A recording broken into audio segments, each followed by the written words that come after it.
Hello friends, कैसे हो आप लोग। आज हम पढ़ेंगे भाषा अधिगम और भाषा अर्जन के बारे में। हम ये देखेंगे कि आपका भाषा अधिगम क्या होता है और भाषा अर्जन क्या होता है। अधिगम का मतलब होता है आपका सीखना। इसका मतलब क्या होता है, आपका सीखना होता है, याद रखना। अर्जन का मतलब आपका होता है ग्रहण करना। जो चीज़ें हम क्या है ग्रहण करते हैं उसको हम क्या कहते हैं, ग्रहण करना, मतलब अर्जित करना। जो आप कोई चीज़ें होती हैं जो आप खुद अर्जित करते हो उसको क्या कहते हैं। इसमें आपको किसी की हेल्प लेने की ज़रूरत नहीं पड़ती है। इसको क्या है, आप खुद ब खुद सीख जाते हो।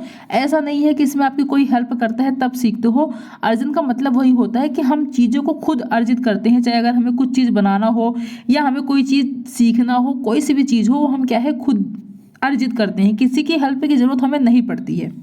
और रही भाषा अधिगम की बात, अधिगम का मतलब क्या होता है, सीखना। सीखना तो उसको ही बोलेंगे जब हम कोई चीज़ सीख रहे हैं। सीखेंगे हम तभी जब हम किसी की हेल्प ले रहे हैं।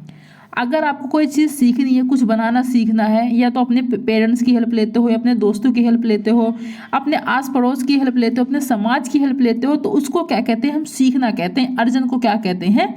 अब डिफरेंट को आपको पता होना चाहिए कि अधिगम का मतलब होता है सीखना। जब हम इसमें क्या होता है, हम किसी की हेल्प लेके सीखते हैं। इसमें हम खुद से नहीं सीख पाते। लेकिन अर्जन का मतलब क्या होता है, इसमें हमें किसी की हेल्प लेने की जरूरत नहीं पड़ती है। ये इसमें हम क्या है खुद ब खुद सीख जाते हैं। अगर आपको बाई चांस आपको क्या है कोई लैंग्वेज सीखनी है, क्या है भाषा अधिगम है। अगर आपको कोई लैंग्वेज सीखनी है, मानो कि आपको इंग्लिश सीखनी है, आपको इंग्लिश सीखनी है, तो इंग्लिश सीखने के लिए आपको क्या किस चीज़ की ज़रूरत पड़ेगी। इंग्लिश सीखने के लिए आपको टीचर की ज़रूरत पड़ेगी। ठीक है, किसकी ज़रूरत पड़ेगी, आपको टीचर की ज़रूरत पड़ेगी। आपको स्कूल की भी ज़रूरत पड़ेगी। ठीक है, स्कूल की, आपको किताबों की ज़रूरत पड़ेगी। क्या है, आपको किताबों की भी ज़रूरत पड़ेगी।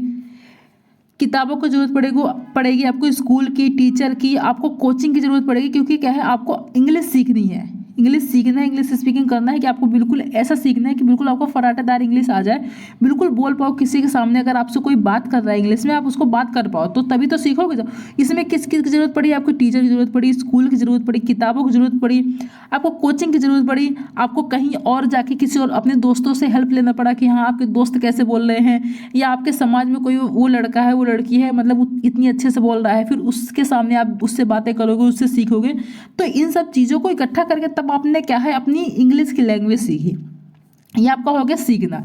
लेकिन अगर आपको वहीं पर जैसे कि अर्जन करना है, खुद ब खुद सीखना है, खुद ब खुद बच्चा क्या सीखता है। अगर अगर आपको हिंदी लैंग्वेज सीखनी है, हिंदी लैंग्वेज नहीं, जो आपकी मातृभाषा होती है, आपको पता है मातृभाषा मतलब क्षेत्रीय भाषा, उसको बच्चा क्या है खुद सीखता है, उसको खुद अर्जित करता है। उसको उसमें किसी की हेल्प की जरूरत नहीं पड़ती है। आपके घर में जैसे ही जो आप अभी बात कर रहे हो, मैं आपसे बात कर रही हूँ, या आप अपने घर में बात कर रहे हो, क्या कर रहे हो, खाना खा लिए, कैसे हो, क्या नहीं, मम्मी हम यहाँ घूमने जाएंगे, मम्मी हम वहाँ जाएंगे, मम्मी मुझे ये चाहिए, पापा मुझे ये चाहिए, ये सब चीज़ें क्या है, ये आपके क्षेत्रीय भाषा। इसको किसी ने सिखाया, आपको नहीं सिखाया, क्योंकि इस चीज़ को आपने खुद सीखा है। ये आपकी क्या है, आपके क्षेत्रीय भाषा है, आपकी मदर टंग है, आपकी मदर टंग है, इसको आपने खुद सीखा है। तो वही वो होता है जो बच्चा दूसरों की नकल करके सीखता है, खुद करके सीखता है, खुद चीज़ों को अर्जित कर लेता है, उसको क्या कहते हैं, हम भाषा अर्जन कहते हैं। जिसमें बच्चा सोर्सेज की ज़रूरत पड़ती है, उसको क्या होता है, वो आपका भाषा अधिगम होता है।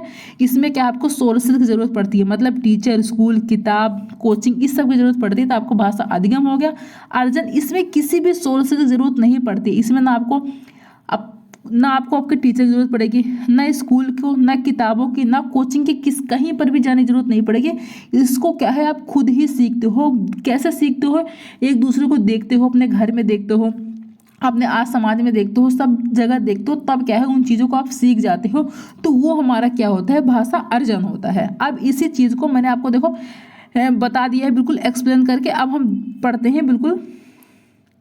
हमारा पहला पॉइंट क्या आ गया, भाषा अर्जन आ गया। अब भाषा अर्जन के बारे में ही पढ़ते हैं। पहले देखो, भाषा अर्जन आपका क्या होता है। भाषा अर्जन एक ऐसी प्रक्रिया जिसके अंतर्गत बच्चा अपने आसपास के वातावरण, परिवार में रहकर भाषा को सीखता है। क्या करता है इसमें बच्चा, अब उसके अंतर्गत बच्चा अपने आसपास में वातावरण, मतलब अपने वातावरण को देखता है, अपने भाषा को तब सीखते हैं। और दूसरों का अनुकरण मतलब नकल करके सीखता है, करके भाषा को सीखता है। यह एक प्राकृतिक प्रक्रिया है, इसके लिए कोई औपचारिक साधन की आवश्यकता नहीं पड़ती। औपचारिक साधन मतलब जो आपके स्कूल हो गई, किताबें हो गई, आपकी टीचर की जरूरत, कोचिंग किसी की जरूरत नहीं पड़ती है, बच्चा क्या है खुद ही सीख जाता है। यह एक प्रकार से मातृभाषा या क्षेत्रीय भाषा है। क्या है? मातृभाषा मतलब मदर टंग है या आपके क्षेत्रीय भाषा है। इसको किसी भी सोर्स से जरूरत नहीं पड़ती, इसमें बच्चा क्या है खुद सीख जाता है। ये आपका क्या होता है? भाषा अर्जन होता है, जैसे मैंने आपको ऊपर अभी बताया था। देखो, भाषा अर्जन से संबंधित महत्वपूर्ण बिंदु क्या है? भाषा अर्जन की प्रक्रिया सहज और स्वाभाविक होती है। क्या होती है? आपको याद रखना है, सहज होती है और बिल्कुल स्वाभाविक होती है। इसमें किसी व्याकरण की आवश्यकता नहीं पड़ती। अगर आपको सीखना है, सीखना नहीं है, अगर आपको सीख रहे हो, अपने आस पड़ोस से सीख रहे हो, अपने परिवार से सीख रहे हो, नकल करके कोई चीज़ सीख रहे हो, अनुकरण करके सीख रहे हो, तो इसमें आपको व्याकरण की जरूरत पड़ेगी? आप लगाओगे इसमें हमारे ये व्याकरण लगेगा, इसमें अलंकार समास ये सब नहीं लगेगा, आप खुद ब खुद सीखते हो। भाषा अर्जन में सबसे अधिक महत्व परिवार व समाज को होता है। ये सबसे मेन पॉइंट है। भाषा अर्जन में सबसे अधिक महत्व किसका होता है? आपके परिवार का और समाज का, क्योंकि बच्चा सबसे ज़्यादा यहीं से सीखता है। आपका अपने परिवार को देखता है कि उसके परिवार में लोग कैसे बात कर रहे हैं, तो वैसे ही बच्चा सीखता है उसके समाज में। अगर वो उसके परिवार में लोग अच्छा बात कर रहे हैं तो बच्चा भी अच्छा बात करेगा। समाज में जो चीज़ें हो रही हैं, बच्चा उन्हीं चीज़ों को की कॉपी करता है। कॉपी करने के बाद फिर वही सीखता है, फिर वही बोलता है। भाषा अर्जन में बच्चा भाषा खुद ही सीख जाता है और परिवार और समाज को देखकर, क्या है, बच्चा खुद ही सीख जाता है, परिवार और समाज को देखकर सीखता है। ये आपका होता है भाषा अर्जन होता है। अब आपका आगे भाषा अधिगम। भाषा अधिगम होता है, अधिगम का तात्पर्य होता है सीखना। अभी मैंने ऊपर बताया था अधिगम का मतलब ही क्या होता है आपका? अधिगम का मतलब ही सीखना होता है। किसी भी प्रकार के अधिगम की प्रक्रिया जीवन भर चलती रहती है। इसमें औपचारिक साधनों का प्रयोग किया जाता है। इसमें किस का प्रयोग किया जाता है? आपका औपचारिक साधनों का मतलब स्कूल की जरूरत पड़ती है, टीचर की जरूरत पड़ेगी, आपको किताबों की भी जरूरत पड़ेगी, कोचिंग की भी जरूरत पड़ेगी, सब चीज़ की जरूरत पड़ेगी। ये आपके क्या होगा? औपचारिक साधन, इसकी जरूरत पड़ती है, तब बच्चा क्या है सीखता है। भाषा अधिगम में नियम और व्याकरण का प्रयोग किया जाता है। इसमें आपके नियमों का भी प्रयोग किया जाता है कि पहले चीज़ कौन सी सिखाई जाएगी, फिर कौन सी, मतलब अगर आपको व्याकरण सीखना है तो बिल्कुल सीरियल वाइज चलता है ना, पहले आपको ये सिखाया जाएगा, फिर ये बेसिक चीज़ें, फिर जाके आपको हार्ड चीज़ें सिखाई जाएगी, और व्याकरण के द्वारा भी इसका प्रयोग किया जाता है, तो आपका अधिगम हो गया। इसे द्वितीय भाषा के नाम से जानते हैं। इसको आपको किसकी भाषा का नाम जानते हैं? आपका भाषा अधिगम को द्वितीय भाषा के नाम जानते हैं और भाषा अर्जन को आपको प्राथमिक भाषा के नाम से जानते हैं, याद रखना। भाषा अधिगम से संबंधित तथ्य क्या है? देखो, भाषा अधिगम में भाषा के नियम सीखे जाते हैं। भाषा अधिगम में क्या होता है? भाषा के नियम सीखे जाते हैं। देखो, भाषा अधिगम, अगर आपको जरूर नहीं है कि आपको जो इंग्लिश की लैंग्वेज है वो आपको स्कूल में जाके ही सीखो। जैसे कि अभी हमें क्या है, हमें हमारी हिंदी भाषा आती है, हमें सीखने की जरूरत नहीं पड़ती है कि हमें वहाँ जाके सीखना है, कहाँ सीखना है, हमें अपने आप आ जाती है, खुद सीख जाते हैं। लेकिन अगर आप देखो, अंग्रेजों को देखो, तो उनको मुश्किल हो जाती है हिंदी भाषा सीखने में, क्योंकि उनको इंग्लिश आती है। तो उनकी मातृभाषा क्या हो जाएगी? उनकी मातृभाषा उनकी इंग्लिश हो जाएगी। हमारी मातृभाषा हमारी हिंदी है, उनकी क्या हो जाएगी?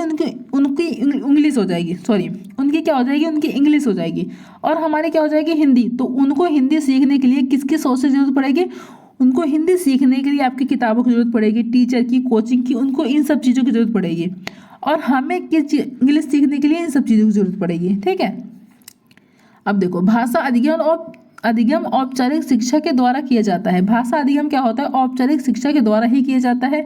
इसमें व्याकरण की आवश्यकता होती है। इसमें आपकी क्या होती है? व्याकरण की आवश्यकता होती है। भाषा अधिगम विद्यालय में प्रारंभ होती है। भाषा अधिगम जो होता है, क्या होता है? आपका विद्यालय में प्रारंभ होता है। जब आपका बच्चा स्कूल में प्रवेश करता है, तब क्या है, सीखता है चीज़ों को, आपकी भाषा को। भाषा अधिगम में बच्चों को भाषा सीखने के लिए प्रयास करना पड़ता है। इसमें क्या करना पड़ता है? आपको प्रयास करना पड़ता है। चाहे आपकी इंग्लिश भाषा सीखनी हो, उर्दू हो, पंजाबी हो, कन्नड़ हो, मलयालम हो, कोई सी भी भाषा हो, इसमें क्या आपको प्रयास करना पड़ता है, प्रैक्टिस करना पड़ता है। भाषा अधिगम में शिक्षक की भूमिका रहती है।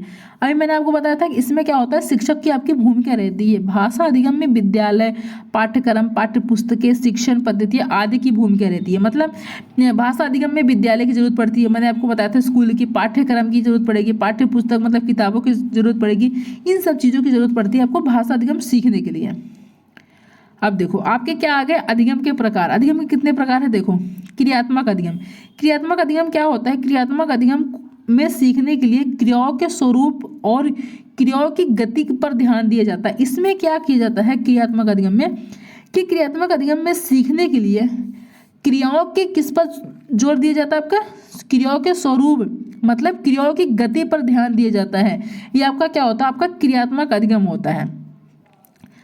क्या है आपका शाब्दिक या वाचिक अधिगम। इसमें क्या होता है, शाब्दिक या वाचिक अधिगम यह सीखने में संकेतों, चित्रों, शब्दों, अंकों आदि के माध्यम से सीखना होता है। किसके माध्यम से आपका सीखना होता है, संकेत, आप मतलब संकेतों के द्वारा सीखते हो, चित्रों के द्वारा, शब्दों के द्वारा, अंकों के द्वारा, इसके माध्यम से क्या होता है आप सीखते हो, तो उसको हम क्या बोलते हैं, शाब्दिक या वाचिक अधिगम।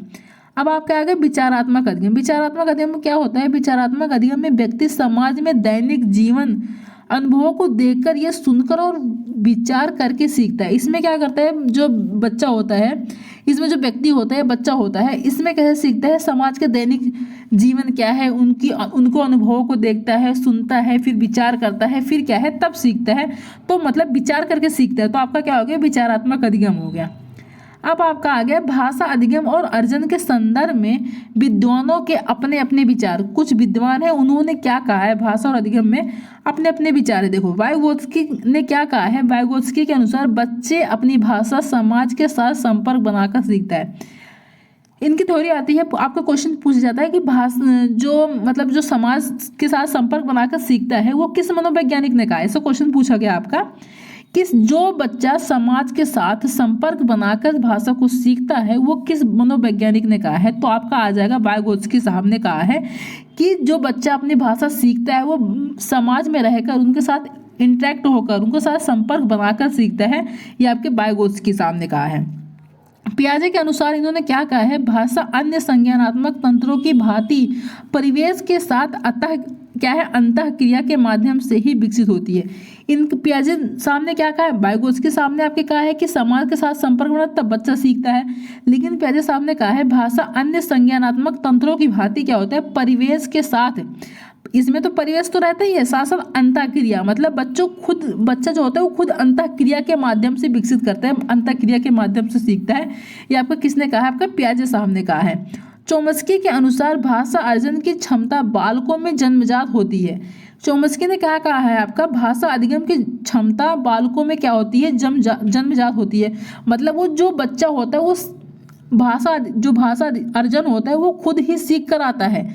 मतलब वो जन्म लेता है तो उसके अंदर भाषा सीखने की इतनी कैपेबिलिटी होती है कि वो सीखा रहता है, उसको किसी की ज़रूरत नहीं पड़ती है, ना समाज को, ना परिवार की, ना आस पड़ोस की, ना टीचर, ना स्कूल, किसी की ज़रूरत नहीं पड़ती है, वो जन्मजात होती है। मतलब जब पैदा होते ही क्या हो उसके अंदर वो भाषा विकसित होती है। वह भाषा की व्यवस्था को पहचानने की शक्ति के साथ पैदा होता है। मतलब उसके अंदर वो शक्ति होती है कि वो क्या है खुद सीख जाएगा, जन्मजात होती है। आपकी किसने कहा है, आपके चोम्स्की साहब ने कहा है। तो इनके तीन मनोवैज्ञानिकों के आपके कुछ थे तथ्य थे जो आपको पढ़ लेना है। अब आपके आगे भाषा शिक्षण के सिद्धांत। देखो भाषा शिक्षण के आपके क्या सिद्धांत है, हमारा पहला है अनुबंध के सिद्धांत या सहचार्य का सिद्धांत। इसमें क्या होता है, शैशवावस्था में बच्चे किसी शब्द की पहचान किसी वस्तु या व्यक्ति से उस शब्द का सहचार्य मतलब संबंध स्थापित करके सीखते हैं। अतः शैशवावस्था में सीखने की प्रक्रिया मूर्त होती है। शैशवावस्था में सीखने की प्रक्रिया क्या होती है, आपकी मूर्त होती है। इसमें क्या होता है, बच्चे किसी शब्द की पहचान किसी वस्तु या व्यक्ति के उस शब्द मतलब संबंध, मतलब कोई बच्चा जब होता है चीज़ों को पहचानता है कि अगर मतलब उसने एक चीज़ देख ली है तो उसके माइंड में वो रह जाता है कि हमने वो चीज़ें देखी है। फिर अगर उसी प्रकार की आपने कोई और चीज़ दिखा दी तो बच्चों को ऐसा लगेगा कि हाँ हमने वो चीज़ें देखी थी, मतलब सेम वही है। इस प्रकार बच्चा सीखता है, मतलब मूर्त के माध्यम से सीखता है। इसमें अनुकरण का सिद्धांत में क्या होता है, इस सिद्धांत का प्रयोग बालक के आरंभिक शिक्षा के प्रभावी होता है। क्या होता है, आरंभिक शिक्षा के प्रभावी होता है। इसके अंतर्गत बालक अपने परिवार, समाज आदि का अनुकरण करके सीखता है। इस तरह के अधिगम में भाषा का गुण दोष समाज, परिवार आदि पर निर्भर होता है। अनुकरण का सिद्धांत क्या होता है, अनुकरण मतलब क्या होता है, नकल करके सीखना। इसमें बच्चा क्या होता है, अपने समाज से, अपने परिवार से अनुकरण मतलब नकल करके सीखता है। इस तरह के अधिगम में क्या होता है, चाहे वो बच्चा जो चीज़ें सीख रहा है चाहे वो अच्छी हो, गुण मतलब अच्छी हो, दोष मतलब खराब, समाज परिवार पर ही आदि पर निर्भर करता है कि अगर उसका निर्भर करता है मतलब उन पर कि अगर उसके परिवार में कोई चीज़ें अच्छी हो रही हैं, ठीक है, अच्छी चीज़ें बोल रहे हैं, अगर वो अच्छे से बोल रहे हैं तो बच्चा भी अच्छा अच्छा बोलेगा, अच्छा सीखेगा। अगर उसी परिवार में लोग अच्छे से नहीं बोल रहे, उनको बात करने की तमीज़ नहीं है, किससे कैसे बात किया जाता है, किसकी रिस्पेक्ट कैसे की जाती है, अगर ऐसा हो रहा है तो बच्चा भी वैसे ही सीखेगा। अगर समाज में ठीक उसी प्रकार हो रहा है कि समाज के लोग जो होते हैं ऊंची मतलब कि कास्ट पर भेदभाव करते हैं कि तुम ऊंची जाति को हो, छोटी जाति को, लोग उससे अच्छे से व्यवहार नहीं कर रहे, रिस्पेक्ट नहीं दे रहे, कैसे किससे बात करने, तो बच्चा सेम ऐसे सीखेगा। लेकिन अगर उसी परिवार में या उसी समाज में आपके अच्छे से मतलब रिस्पेक्ट दिया जाता है लोगों को, लड़कियों को भी और अपने बड़े बड़े बूढ़ों को भी, सबको रिस्पेक्ट दिया जाता है, अच्छे से बोला जाता है, तो बच्चा उसी प्रकार सीखता है। तो ये किस पर निर्भर करता है? आपके समाज पर निर्भर करता है, चाहे वो अगर कि वो कैसे चीज़ें बच्चों को सिखाना चाहते हैं, अच्छी चीज़ें या खराब चीज़ें सिखाना चाहते हैं। ये आपका क्या हो गया? अनुकरण का सिद्धांत हो गया। अब आपका आ गया अभिप्रेरणा एवं रुचि का सिद्धांत या पुनर्मनन का सिद्धांत। इसमें क्या होता है? किसी कार्य की सफलता हमें अभिप्रेरित करती है कि हम और बेहतर कार्य करें। इसमें क्या हमें सफलता मिलती है कि हमें अभिप्रेरित करती है कि हम और बेहतर कार्य करें। और किसी कार्य की सफलता इस बात पर निर्भर करती है कि हम उस कार्य में कितनी रुचि लेते हैं। अगर हम कोई कार्य कर रहे हैं, अभिप्रेरित हो रहे हैं, अगर उस चीज़ में हमें सफलता मिल गई तो हमें और रुचि आ जाती है, हमें और रुचि आ जाती है कि हाँ हमें उस चीज़ को और हमें अच्छे से करना है ताकि हम और आगे चलें। कितनी रुचि लेते हैं, अर्थात बालक का शिक्षा के प्रति रुचि और उत्साह उसे सीखने के लिए प्रेरित करती है। अतः शिक्षण संबंधी पाठ्य सामग्री, पाठ्य वस्तु आदि का निर्माण व चयन शब्दों बच्चों की रुचि के अनुसार होना चाहिए एवं उसे सदैव सीखते रहने के लिए अभिप्रेरित करते रहना चाहिए। बच्चा तभी सीखेगा जब बच्चों की रुचि के अनुसार वो होगा। अगर आप बच्चों को कोई चीज़ें पढ़ा रहे हो, अगर वो चीज़ें बच्चों का समझ में नहीं आ रहा है, उनके उनके मुकाबले नहीं है, उनको रुचि नहीं मिल रही है, तो बच्चा वो चीज़ें नहीं सीख पाएगा। बच्चों को ऐसी चीज़ें पढ़ानी है जो उनकी रुचि के अनुसार हो, उस चीज़ को पढ़ने में क्या लगे, बच्चों का मन लगे, बच्चों को रुचि लगे, तो बच्चा वो सीखेगा भी, वो पढ़ेगा भी, उसका मन भी लगेगा और धीरे धीरे क्या है उसकी रुचि क्या है बढ़ती चली जाएगी। और जब रुचि बढ़ती चली जाएगी तो उसकी सफलता भी बढ़ती चली जाएगी और वो कार्य में जो उसका कार्य होगा उसमें रुचि लेने लगेगा, फिर वो अपने पथ पर क्या है आगे चलने लगेगा। तो यही होता है। हम बच्चों की अभिप्रेरणा कैसी मिल रही है, उनकी अच्छी मिल रही है या नहीं मिल रही है, उनकी रुचि कैसी है, इन सब पर क्या होता है, ये आपका सिद्धांत होता है। क्या होता है? अभिप्रेरणा में रुचि का। अगला देखिए, अगला आपका आ गया क्रियाशीलता का सिद्धांत। इसमें क्या होता है? ये सिद्धांत करके सीखने पर बल देता है। क्या है? करके सीखने पर बल देता है कि बच्चा जब खुद करके सीखेगा तभी क्या है बच्चा अच्छे से सीखेगा। जब बालक किसी कार्य को स्वतः करके मतलब खुद करके सीखता है तो उसे जल्दी और आसानी से सीख व समझ लेता है। अतः बालकों को सदैव खुद से करके सीखने के लिए पर्याप्त अवसर उपलब्ध करना चाहिए। मतलब उन्हें ज़्यादा से ज़्यादा अवसर देना चाहिए कि बच्चा खुद करके सीखे। अगर आपको कोई चीज़ सीखनी है, अगर आपको बाई चांस मानो आपको कोई चीज़ बनाना सीखना है, ठीक है, कोई चीज़ खाने में बनानी सीखनी है कि आपको वो चीज़ बनाना नहीं आती, अगर आपको कोई बता रहा है कि हाँ इसको ऐसे करो, इसको कर, बस इसको आपको ओरली बता रहा है कि हाँ आपको ऐसे क्या है सीखना है, ऐसे ऐसे होगा, इसको ये चीज़ ऐसे बनेगी, ये चीज़ ऐसे बनेगी, आपको नहीं आएगा। फिर आपको उसको प्रैक्टिस करोगे घर में कि हाँ बनाओगे एक बार, ठीक है बना के देखता हूँ या बना के देखती हूँ कि हाँ हमें आता है या नहीं आता है, फिर उसको क्या है तब आप सीख पाओगे। जब तक आप खुद नहीं करके सीखोगे, उसको खुद नहीं बनाओगे, तब तक आपको ऐसा लगेगा कि हाँ ये कितना हार्ड है, कि उन्होंने हमें ऐसे बताया था ऐसे ऐसे बनाना है, मुझे लगता है ऐसा मुझसे बनेगा ही नहीं है। लेकिन जब तक आप उसको नहीं बनाओगे, खुद नहीं करोगे, तब तक आपको ऐसे पता चलेगा कि हाँ आपको चीज़ें आ रही है नहीं आ रही है। तो इसमें वही कहा जा रहा है कि जब बच्चा खुद करके सीखेगा तभी वो क्या है आसानी से और जल्दी सीख पाएगा। तो इस पर जोर दिया जाता है आपको खुद करके सीखने पर। अब आपके अभ्यास का सिद्धांत। इसमें क्या होता है? किसी भी चीज़ को सीखने के लिए अभ्यास सबसे महत्वपूर्ण होता है, क्योंकि उसी से वह हमारे व्यवहार में आती है। अगर कोई चीज़ आप सीख रहे हो तो अभ्यास, अगर आप ज़्यादा उसकी अभ्यास करोगे, एक बार नहीं दो बार नहीं कई बार अभ्यास करोगे, तभी वो हमारे व्यवहार में आती है, तभी हमें वो चीज़ें हमें याद रहती है, हमें समझ में आती है। भाषा प्रयोग के अधिक से अधिक अवसर मिलने से बच्चों का भाषा विकास जल्दी हो जाता है। अगर भाषा प्रयोग के अधिक से अधिक अवसर मिलेंगे, मतलब ज़्यादा से ज़्यादा अवसर मिलेंगे बच्चों को, तो भाषा का विकास भी क्या होता है जल्दी होता है बच्चों को। तो इसलिए अभ्यास करते रहना चाहिए। अब आप क्या आ गया आवृत्ति का सिद्धांत। आवृत्ति के सिद्धांत में क्या होता है? भाषा सीखने में आवृत्ति का बहुत महत्व होता है। सीखी हुई बात को जितना अधिक दोहराया जाएगा वह उतनी ही अधिक देर तक याद रहेगी। अगर आप कोई चीज़ सीख रहे हो, अगर उसको बार बार रिपीट कर रहे हो, अगर आपने कुछ सीखा है कि हाँ हमने आज ये सीखा है, अगर मानो आपको क्या सीखना, आपको आवृत्ति का शब्द आपको याद नहीं हो रहा, आपने क्या पढ़ा था, हमने क्या पढ़ा था, आवृत्ति। फिर आप थोड़ी देर बाद भूल जाओगे कि हमने क्या पढ़ा था। फिर अगर यही आवृत्ति आप कहोगे, आवृत्ति आवृत्ति आवृत्ति, मतलब 3 से 4 बार आपने क्या इसकी रिवीजन कर लिया, रिपीट कर लिया। फिर आधे घंटे बाद फिर आपने दोहरा, 1 से लेकर 2 दिन के अंदर आपको ये वाला वर्ड याद हो जाएगा। फिर कभी ज़िंदगी में आप इस वर्ड को भूल नहीं सकते हो। तो वही इसमें कहा जा रहा है, सीखी हुई बात। आवृत्ति का महत्व तो बहुत होता है, क्योंकि सीखी हुई बात को जितना अधिक दोहराया जाएगा, अगर जितना अधिक आप उसको रिपीट करोगे उतना ज़्यादा तक आपको याद रहेगी। इसलिए भाषा शिक्षण में पुनरावृत्ति पर भी विशेष ध्यान दिए जाने की आवश्यकता होती है। इसलिए क्या है पुनरावृत्ति, मतलब बातों को रिपीट करो, दोबारा से दोहराओ, तो ज़्यादा उसमें आवश्यकता पड़ती है, तब बच्चा जल्दी सीखता है और भूलता नहीं है। अनुपात और क्रम का सिद्धांत, इसमें क्या होता है, भाषा कौशल की चारों प्रारूपों मतलब श्रवण, वाचन, पठन एवं में निपुणता के लिए अभ्यास क्रम में समान अनुपात, तो क्या है आपका अभ्यास क्रम में समान अनुपात बनाए रखने पर जोर देता है। इसमें क्या किस पर जोर देता है आपका, अनुपात और क्रम का सिद्धांत में चारों प्रारूपों, आपको क्या हो गया, श्रवण मतलब क्या होगा आपका सुनना, वाचन मतलब बोलना, पठन मतलब पढ़ना, लेखन मतलब लिखना, निपुणता के लिए अभ्यास क्रम में समान अनुपात बनाए रखने पर जोर देता है। मतलब आपको चारों को समान रखना है। आप चीज़ों को कैसे सुन रहे हो, श्रवण मतलब क्या हो गया, सुनना। आपने कोई चीज़ सुनी, सुनने के बाद वाचन सुनी, फिर आपने जब आपने बोलने के बाद फिर पठन, ठीक है, फिर आपने उन चीज़ को पढ़ा, पढ़ने के बाद फिर आपने लिखा।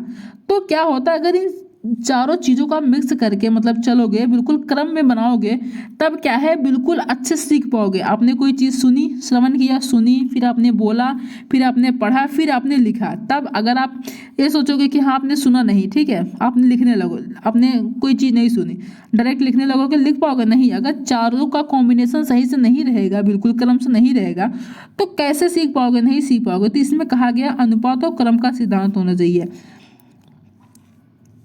देखो आपका कंप्लीट हो गया, ठीक है, भाषा अधिगम और भाषा अर्जन क्या है आपका कंप्लीट हो गया। जितने जितने मेन पॉइंट थे जो आपके एग्जाम में पूछे जाते थे वो मैंने आपको कंप्लीट करवा दिया है। और अभी तो आपको हिंदी का मतलब थ्योरी और रह रही है, वो भी मैं आपको करवा दूंगी जल्द ही। आपके एग्जाम में ज़्यादा टाइम नहीं है, इसलिए आप प्रैक्टिस करते रहना और साथ साथ PYQ क्वेश्चन लगाते रहना। और मैंने आपको हिंदी में बताया ही है कि आपको पैसेज को कैसे सॉल्व करना है, कैसे नहीं सॉल्व करना है। और अगर आपको नहीं पता आप जाके दूसरी वाली वीडियो देख लेना, अभी मैंने आपको कल ही करवाई है। अब मिलते हैं नेक्स्ट वीडियो में। अगर आपको वीडियो पसंद आई हो तो लाइक कर देना, सब्सक्राइब करना, शेयर कर देना। Thank you.